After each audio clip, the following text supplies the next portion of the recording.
converse of tangent second theorem. Again, the theorem has lots of applications to solve the examples, but the proof is never asked. What is the statement of the theorem? You are given a chord of a circle, given a chord. Here I have named the chord as AB. Second thing, a line is drawn, line DC in this figure. Line DC is drawn passing through any one end point of the chord. In this case, the line is passing through point B. Okay, you can draw from A also.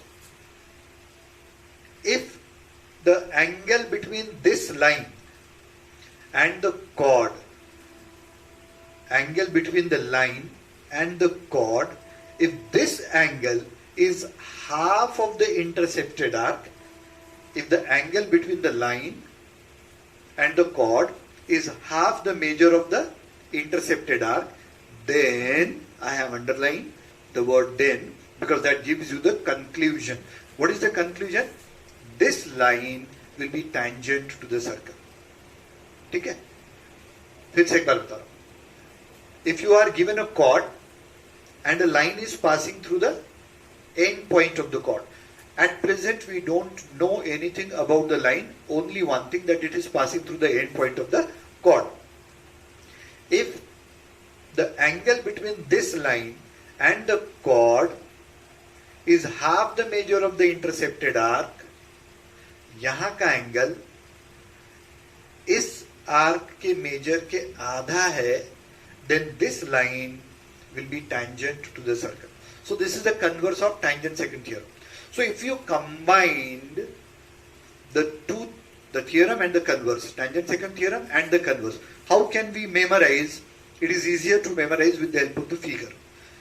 अगर आपको line tangent दी है, if the line is tangent to the circle, then measure of this angle is half of the arc. तो tangent दी है तो आपको मिलता है कि angle half the measure of the intercepted arc है. और converse क्या होगा? अगर आपको ये दिया है कि एंगल जो है, if half the measure of the arc है, with reference to this figure है, if this angle is half of this arc, then this line will be tangent to the circle. तो tangent दिया है तो angle half of the arc मिलता है, और angle half of the arc दिया है तो टेंजेंट मिलता है. We use this theorem to solve the examples, also to construct a tangent without using the center.